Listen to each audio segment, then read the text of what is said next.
Le matin commença comme la plupart des miracles dans la nature, en silence, sans le moindre indice de ce qui allait arriver. Au-dessus de la Serengeti, l'horizon n'était encore qu'une esquisse, une fine ligne pâle pressée contre un ciel qui s'adoucissait lentement de l'indigo au bleu. Les plaines herbeuses reposaient dans un calme absolu, effleurées par une brise fraîche de l'aube qui glissait sur les termitières et les acacias, portant avec elle l'odeur de poussière, de rosée et de troupeaux lointains. À la lisière d'un petit poste de rangers, une silhouette solitaire se tenait immobile, les mains serrées autour d'une tasse en fer-blanc fumante de thé. Jeanne Okello était rangée depuis plus longtemps que la plupart des jeunes recrues n'avaient vécu. À 62 ans, ses épaules s'étaient légèrement voûtées sous le poids lent et régulier des années. Mais ses gestes conservaient une patience inébranlable, comme un arbre qui a survécu à de nombreuses saisons de vent et tient encore bon. Sa peau était sombre et ridée comme une écorce usée par les intempéries, et ses yeux, profonds et réfléchis, semblaient contenir des paysages entiers. C'était un homme de silence et de routine. Chaque jour, avant que les radios ne crépitent et que les jeeps ne démarrent, Jean se postait au même endroit près de la clôture du poste, face à l'est. Il inspirait l'air matinal et laissait les couleurs douces du lever du soleil s'imprégner en lui. Ici, dans ce vaste monde de traces de lions et de sentiers d'éléphants, il sentait la présence de ceux qu'il avait perdus, l'épouse emportée par la maladie, le fils emporté par les dangers lointains de la ville. Leur absence l'avait poussé plus profondément dans la nature, où le chagrin s'était lentement estompé en un sens du devoir. Il but une gorgée de thé et écouta, au loin sur les plaines, les premiers bruits de la vie qui s'éveille montaient, le grondement distant des gnous qui coulaient comme un fleuve sombre sur l'herbe, le cri des calaos, l'aboiement doux d'un poulain, zèbre appelant sa mère. Très loin, un lion rugit, un son profond et roulant qui vibrait dans l'air et dans la poitrine de Jean. Il connaissait cette voix, il esquissa un sourire, à peine visible, elle était toujours là. Depuis près de 8 ans, Jean connaissait une lionne particulière, une femelle puissante d'une des troupes résidentes qui parcourait les territoires près de son poste. Il l'avait vue passer de jeune adulte élancée et curieuse à chasseuse confiante, puis à mère. Elle portait une cicatrice distinctive sur le nez, une ligne pâle qui barrait diagonalement son visage doré comme un éclair. Pour les autres rangers, elle n'était qu'une lionne parmi tant d'autres dans leur rapport. Pour Jean, c'était Nadine, étoile dans la langue de sa mère. Des années plus tôt, il avait lutté pour sa vie quand un collet de braconnier s'était enfoncé profondément dans son épaule. Il se souvenait encore de l'odeur métallique du sang séché, de la terreur sauvage dans ses yeux alors qu'elle traînait le fil lourd dans l'herbe. Il se souvenait d'avoir approché lentement, avec l'équipe vétérinaire, la fléchette tranquillisante sifflant dans l'air, les minutes tendues, en attendant qu'elle chancelle dans le sommeil, son grand corps s'effondrant enfin, avec un grognement bas et douloureux. Il se souvenait de s'être agenouillé près d'elle, ses mains travaillant vite pour couper le fil incrusté, nettoyer la plaie, fixer un petit collier de suivi pour veiller sur elle. Elle s'était réveillée plus tard ce jour-là et avait disparu dans les hautes herbes. Des mois passèrent avant qu'il ne la revoie. Ce fut au crépuscule, alors que le soleil fondait en orange derrière les arbres.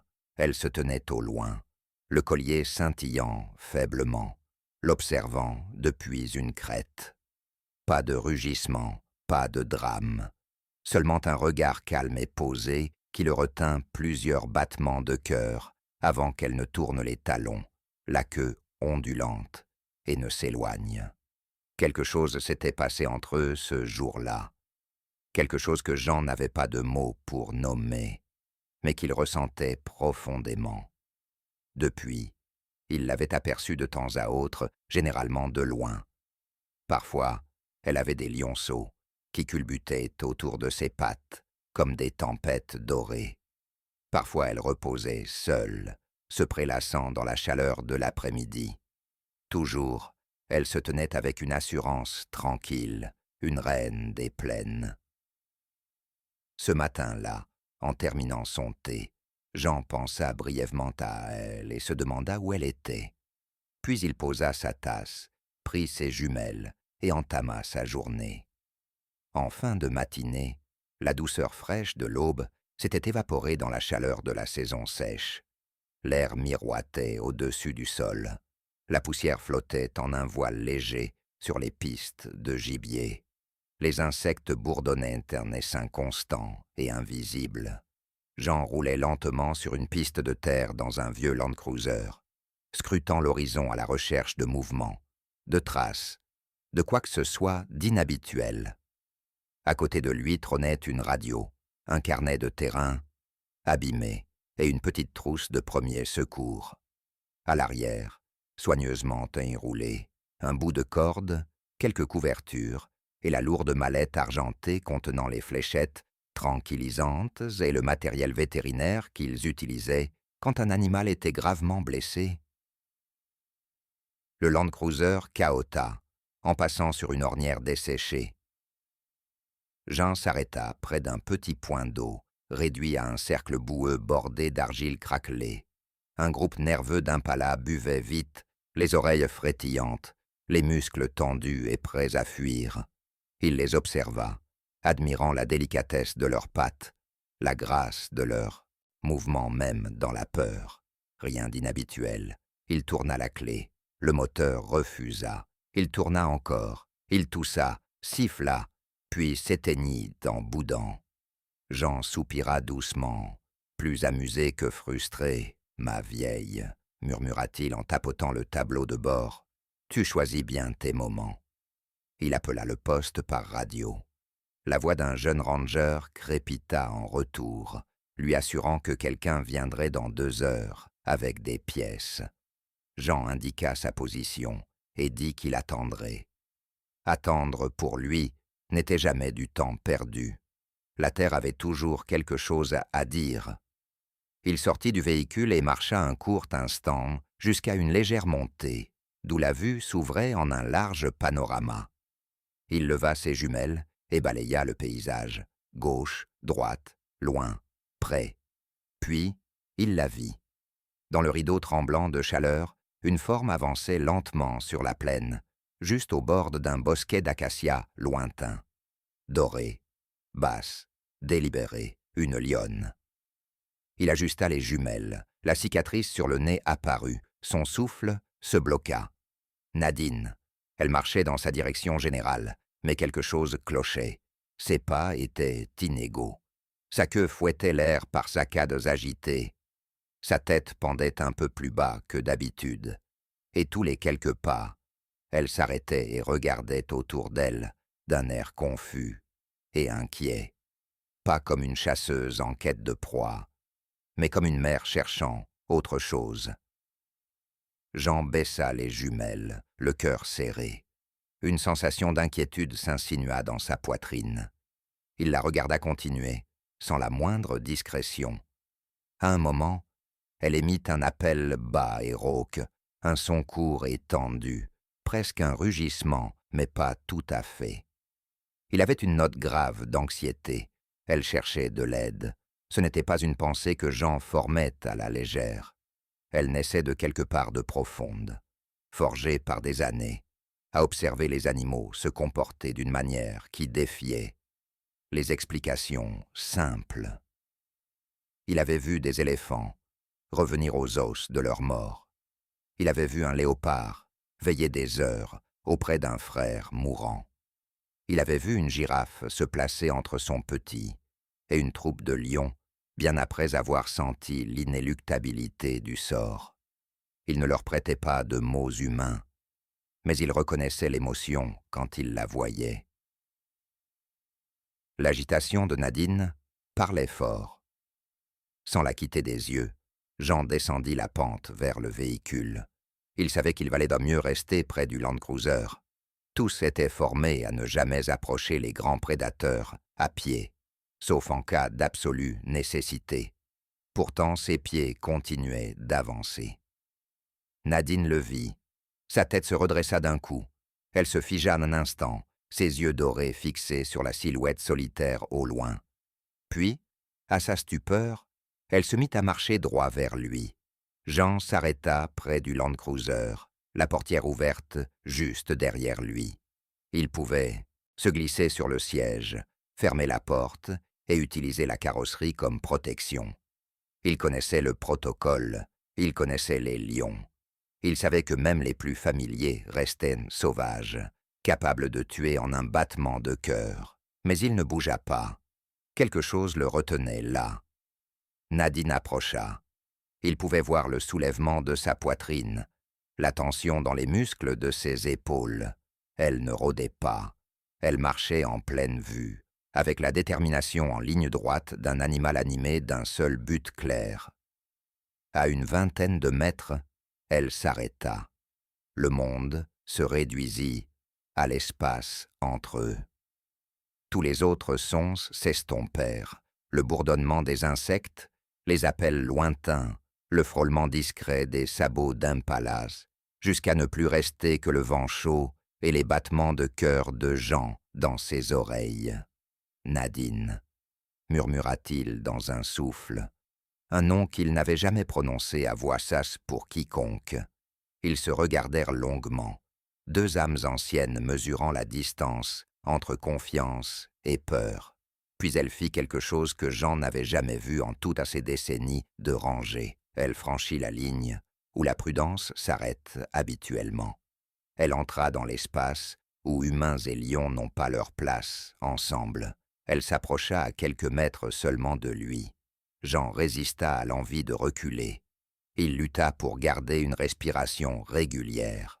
Son odeur l'atteignit, un mélange de fourrure chauffée au soleil, de poussière et de quelque chose de sauvage et musqué. Ses yeux, vifs et pleins de vie, n'étaient pas ceux d'un prédateur, sur le point de frapper. C'étaient en ceux d'une mère au bord du désespoir. Elle émit un grondement bas, entre grognement et tout. Puis elle s'approcha encore, si près qu'il pouvait voir chaque vibrisse sur son museau. Jean sentit un frisson parcourir ses mains. Il les garda le long du corps, doigts ouverts, sans geste brusque. Nadine leva la tête, le regarda droit dans les yeux, et doucement referma ses mâchoires autour du poignet de sa manche. La pression de ses dents était indéniable. Il sentait leur force, la puissance latente, la différence immense entre une prise douce et une morsure fatale. Elle tira. Pas assez fort pour le déséquilibrer, mais avec une insistance claire. Le souffle de Jean se bloqua. Elle le traînait. Même si son corps hurlait de reculer, une part plus profonde de lui comprenait. Ce n'était pas une attaque. Elle tira encore une fois, puis lâcha sa manche et recula, le regardant. Son corps se tourna légèrement vers le bosquet d'acacias lointain. Elle fit quelques pas, s'arrêta, jeta un regard par-dessus son épaule, attendant Jean dégluti. Toutes les règles, tous les briefings, tous les avertissements qu'il avait donnés aux jeunes rangers résonnaient dans sa tête. Ne pas suivre les lions à pied, ne pas réduire la distance, ne pas présumer que la familiarité équivaut à la sécurité. Mais il vit alors quelque chose dans sa posture, dans la façon dont ses épaules s'affaissaient, dans la note rauque et douce de sa gorge. Elle avait besoin de lui. Il marcha. D'abord lentement, un pas prudent, puis un autre. Elle avançait devant, regardant fréquemment en arrière pour s'assurer qu'il suivait.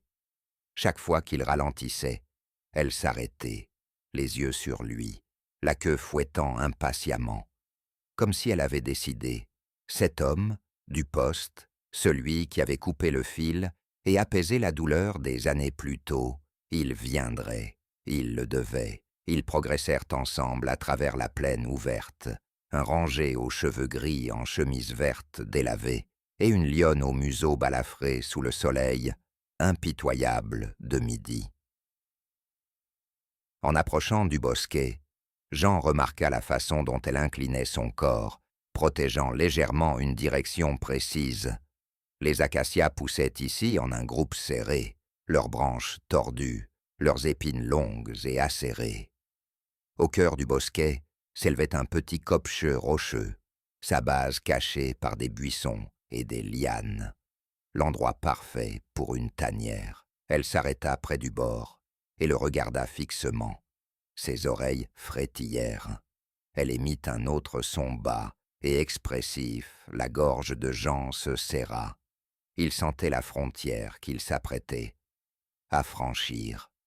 Il avança avec précaution dans les broussailles, veillant à ne pas faire de bruit, à ne pas se précipiter.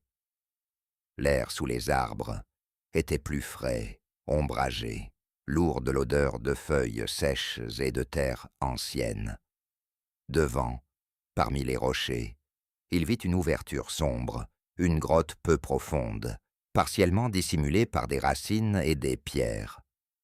Nadine passa devant lui et se glissa à l'intérieur, son corps disparaissant un instant dans l'obscurité.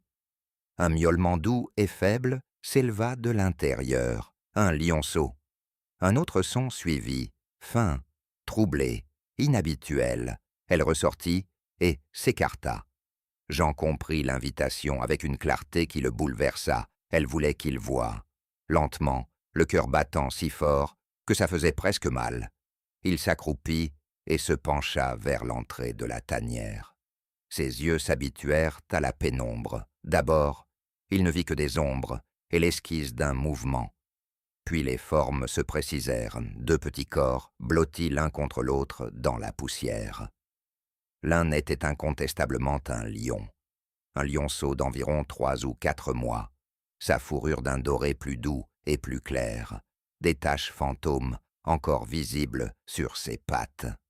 Sa patte avant était grotesquement enflée, et autour, mordant profondément dans la chair, une fine ligne de fil, un collet enroulé cruellement, entaillant muscles et peau. La fourrure autour de la plaie était sombre de sang séché. Le lionceau haletait, sa petite poitrine se soulevant en respiration courte. L'estomac de Jean se noua.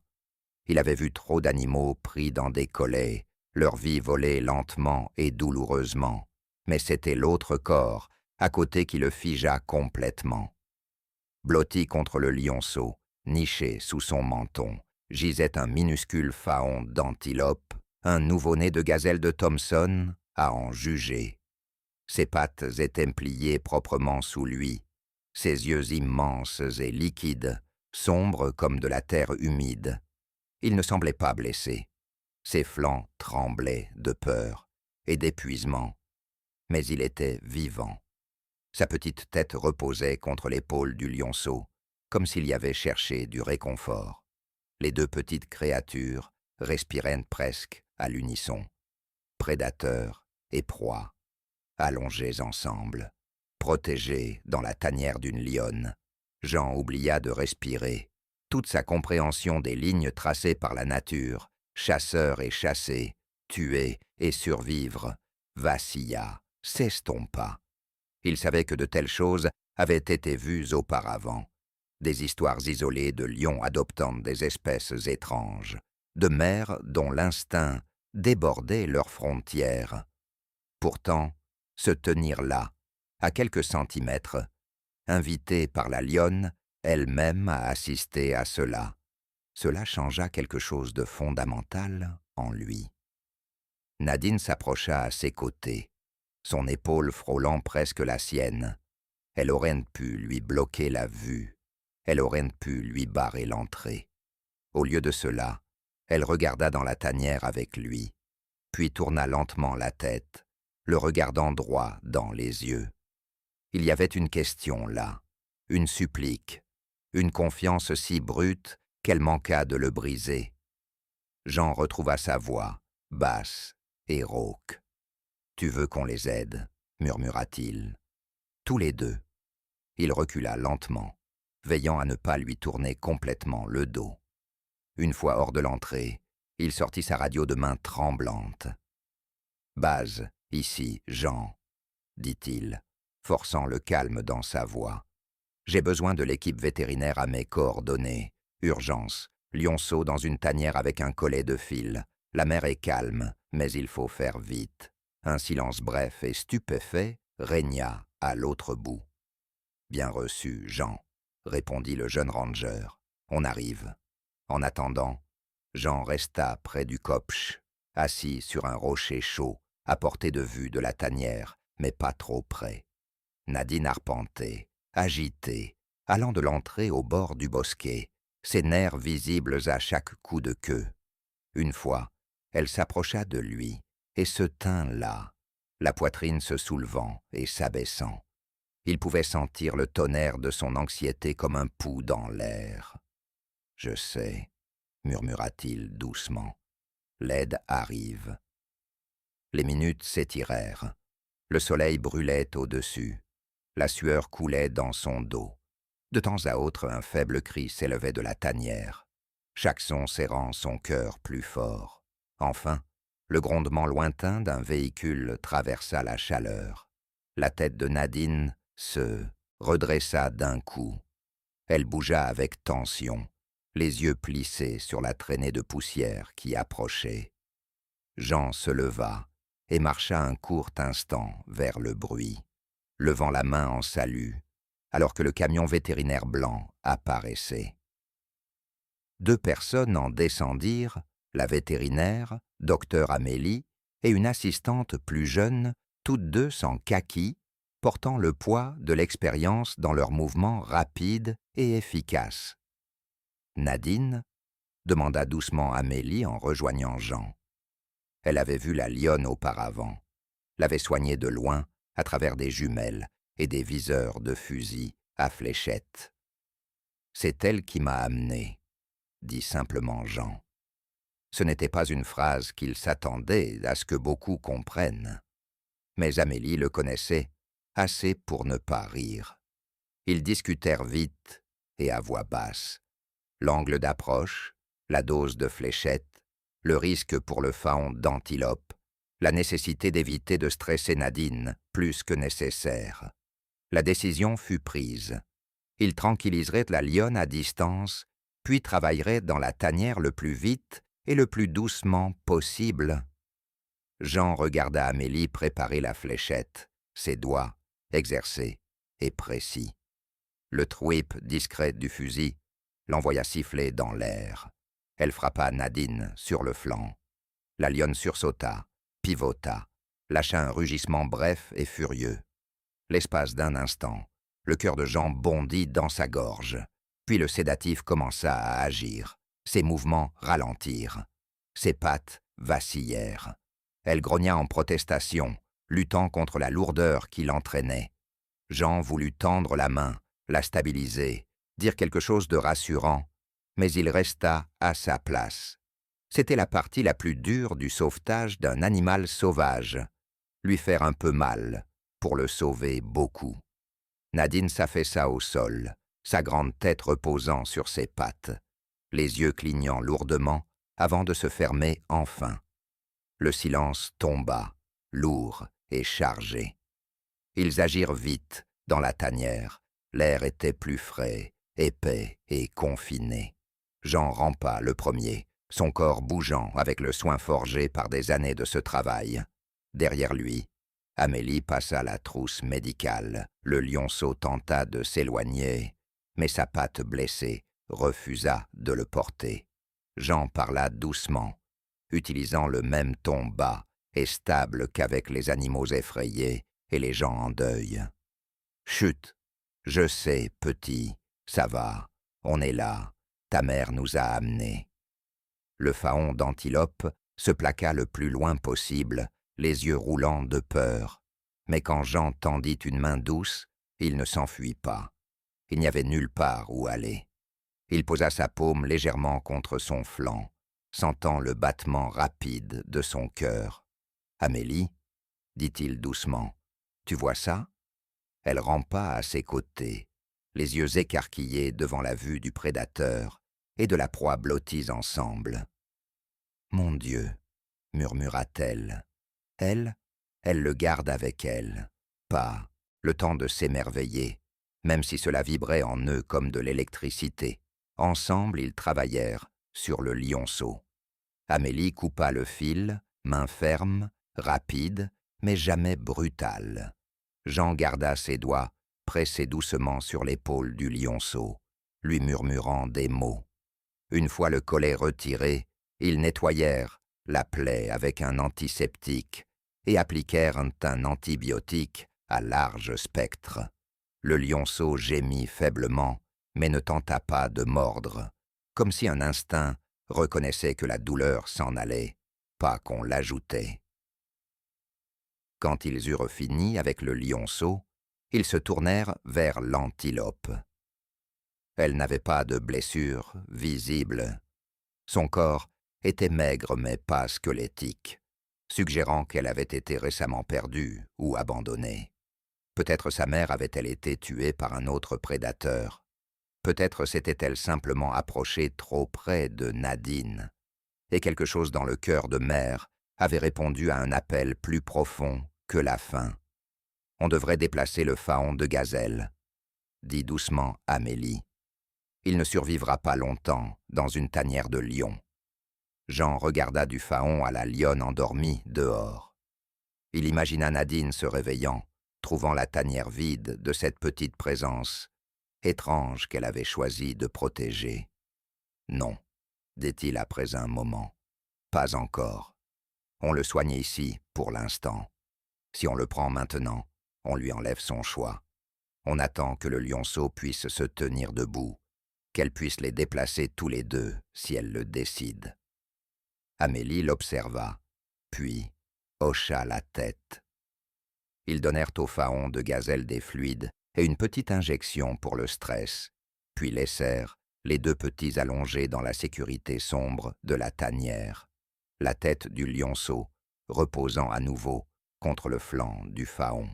Quand Jean ressortit, la poussière striant son visage, Nadine gisait encore sous les branches étalées, respirant profondément et lentement sous l'effet du tranquillisant. Ses pattes tressaillaient parfois, comme si elle courait dans un rêve secret. Il s'agenouilla près d'elle et posa une main sur son épaule, sentant les muscles puissants sous ses doigts, maintenant détendus, inoffensifs pour ce bref moment trompeur. « Tu as bien fait, » murmura-t-il. « Tu les as gardés en vie assez longtemps pour qu'on fasse notre part. » Ils restèrent jusqu'à ce qu'elle commence à bouger, s'assurant qu'elle se réveille sans panique. Quand elle se tint debout à nouveau, groggy mais stable, Jean et l'équipe s'étaient retirés à une distance respectueuse. Elle secoua la tête, renifla, et se tourna immédiatement vers la tanière, se frayant un chemin à l'intérieur. Pendant quelques minutes, aucun son. Puis un ronronnement bas et profond s'éleva, suivi du miaulement doux du lionceau. Jean ferma les yeux. Le soulagement le traversa en une vague lasse et douce. Il revint tous les jours après cela. D'abord, il restait loin, juste à portée de vue. Nadine l'observait, son regard non plus anxieux, mais vigilant, mesurant. Une fois, il vit le faon d'antilope jeter un œil depuis derrière un rocher, les oreilles frétillantes de nervosité. Nadine était allongée à côté, une énorme patte posée au sol près de ses pattes grêles. Elle ne le chassa pas, elle ne l'ignora pas, elle veillait. Au fil des semaines, la boiterie du lionceau devint moins prononcée. L'enflure de sa patte diminua. Il recommença à jouer, bon maladroit sur des proies imaginaires, queue frétillante de concentration sérieuse.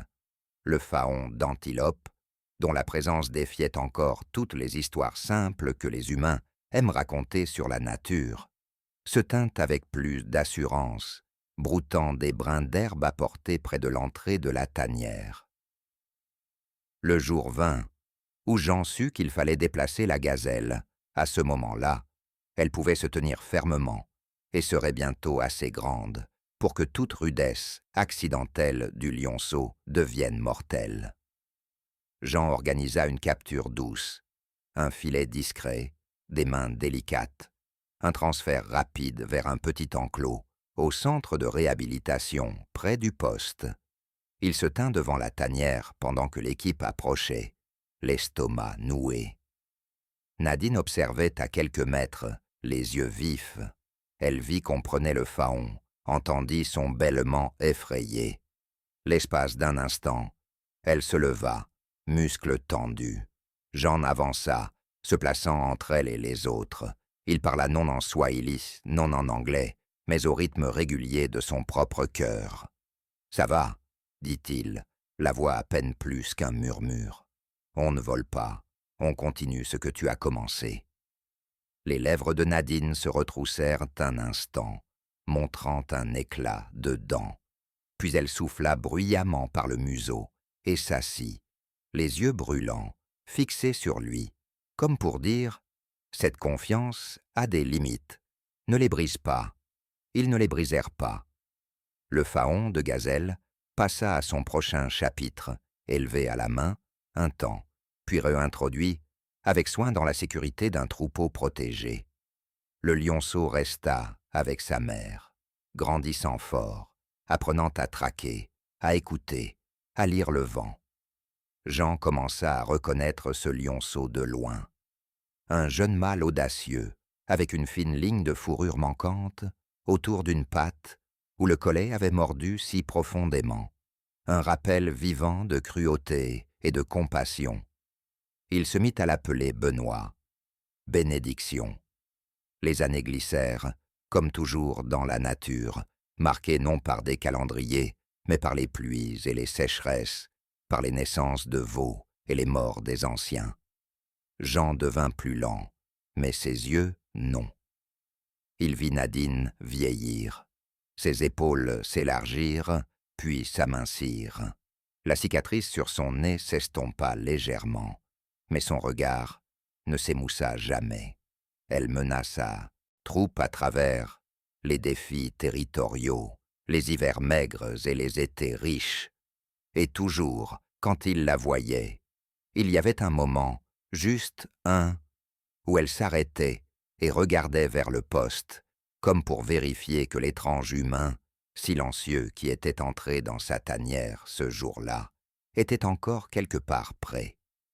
Il l'était, jusqu'à ce qu'une saison, son corps commence à lui rappeler ses propres limites. Les longues marches qui le restauraient autrefois le laissaient maintenant essoufflé. Son médecin en ville parla du cœur, de tension, de repos. Mais Jean ne pouvait imaginer se reposer loin de l'endroit qu'il aimait le plus. Il fit donc un compromis.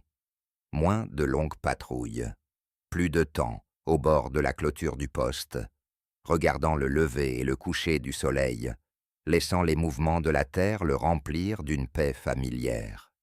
Puis un après-midi, tout changea à nouveau. Il était sorti avec 2 rangers plus jeunes, effectuant un contrôle de routine sur des points d'eau.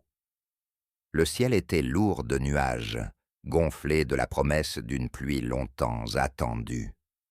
L'air était chargé, électrique. Ils arrêtèrent le camion près d'une ligne de drainage basse, où des éléphants avaient récemment creusé pour l'eau. Jean descendit pour examiner la boue, se penchant pour toucher la terre humide. Une douleur explosa dans sa poitrine. Ce n'était pas la douleur vive et immédiate d'une contusion ou d'une coupure. C'était plus profond, écrasant. Une main refermée autour de ses côtes de l'intérieur. Son souffle disparut. Le monde bascula. Ses jambes cédèrent sous lui. Il entendit quelqu'un crier son nom, lointain, comme sous l'eau.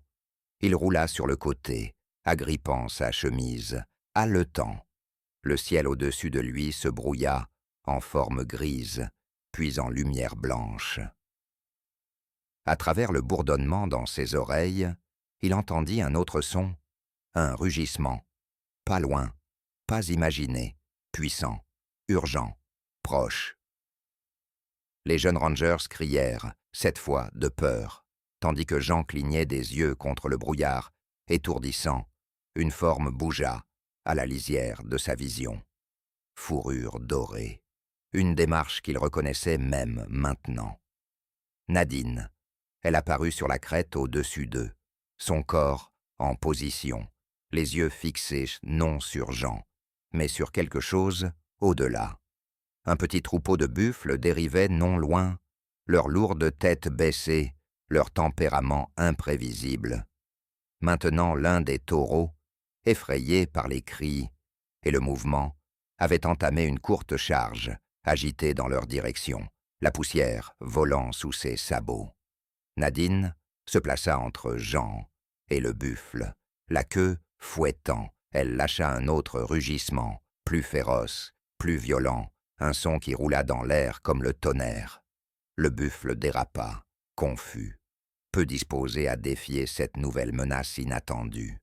Le troupeau se resserra, renifla, puis vira, s'éloignant au galop dans une autre direction.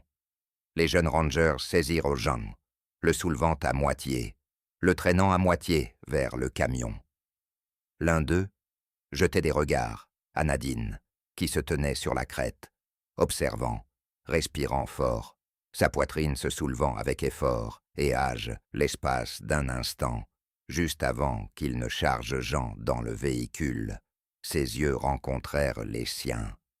Dans ce seconde floue et douloureuse, il ne vit pas une lionne, il vit la même présence qui avait tiré sa manche des années plus tôt. Le même cœur sauvage qui avait partagé sa tanière, son lionceau, son choix d'impossible et miraculeux de protéger une fragile antilope au lieu de la tuer. La même âme qui avait franchi la ligne invisible entre espèces et dit, sans mots, « Nous ne sommes pas ennemis, nous sommes deux vies, essayant de garder les autres en vie. » Ses lèvres bougèrent. « Merci, » murmura-t-il, bien qu'il ne soit pas sûr qu'un son soit sorti. Le monde bascula encore. Sirène du cœur, obscurité. Il se réveilla dans un lit d'hôpital des jours plus tard, des tubes dans les bras, des machines bipant veillant sur lui. Les médecins expliquèrent, crise cardiaque, timing chanceux, bien qu'on l'ait amené vite. Il hocha la tête, écouta, et sentit la distance entre cette pièce stérile et blanche et les plaines brûlées par le soleil, comme la distance entre planètes. Quand il revint enfin au poste des mois plus tard, plus faible mais obstinément vivant, il marcha, très lentement, jusqu'à son endroit habituel, près de la clôture. La Serengeti l'accueillit comme toujours, avec du vent, des appels lointains, de la lumière s'étirant sur les plaines en longs doigts dorés. Il leva ses jumelles vers ses yeux fatigués et scruta l'horizon. Les formes familières bougeaient là-bas. Zèbres, gnous, impalas. Des vautours tournaient paresseusement au-dessus. Et puis, près d'un groupe éparpillé de rochers, il vit la troupe, des lionceaux culbutant dans la poussière, des lionnes étendues, ventres en l'air, buvant le soleil. Un jeune mâle se tenait un peu à part, observant. Épaules larges déjà formées, crinière commençant à pousser, sa patte marquée d'un anneau fin et sans poils de cicatrices. Benoît. Il sentit un rire se coincer dans sa gorge, moitié sanglot, moitié joie. Benoît leva la tête et regarda en direction du poste. L'espace d'un instant, Jean imagina que le regard du jeune lion s'aiguisait, comme s'il cherchait quelque chose qu'il avait connu quand la vie était plus petite et la douleur plus vive.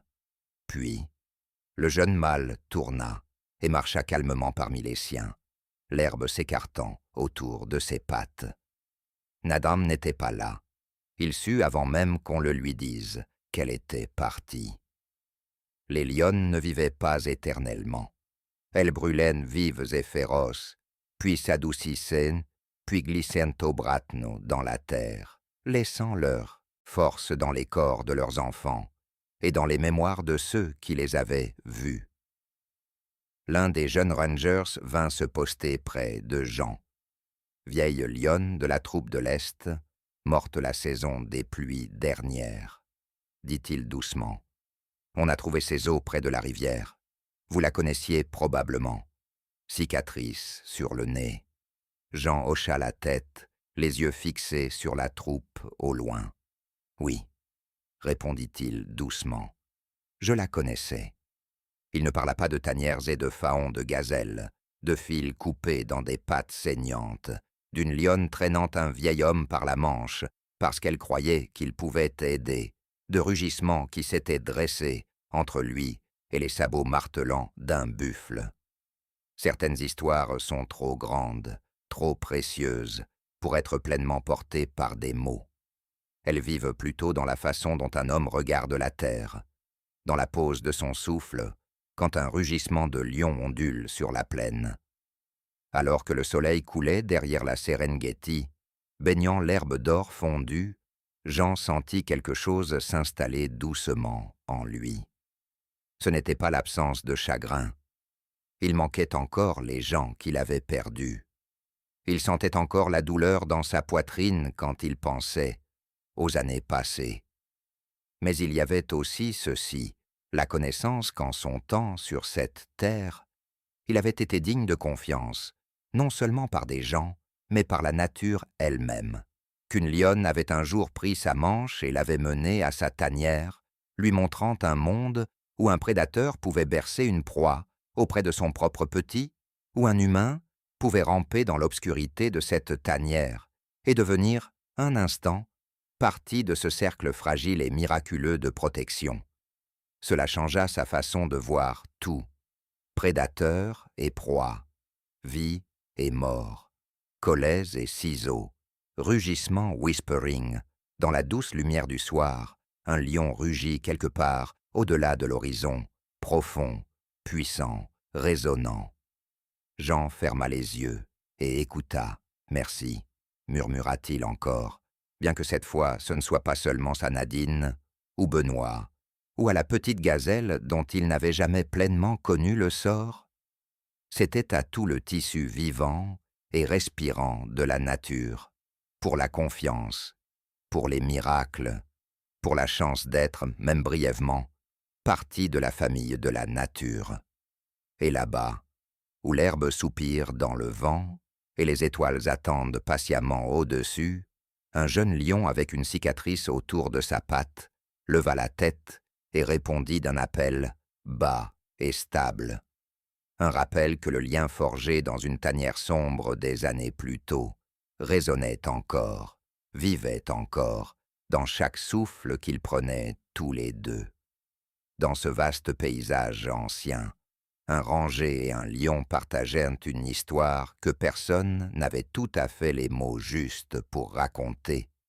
Mais quiconque l'entendait comprenait une chose. Parfois, quand une lionne traîne un humain vers sa tanière, elle ne l'amène pas à sa mort, elle l'amène à l'endroit où son cœur comprendra enfin à quel point les liens entre espèces peuvent être profonds, et comment un seul acte de bonté peut tout changer.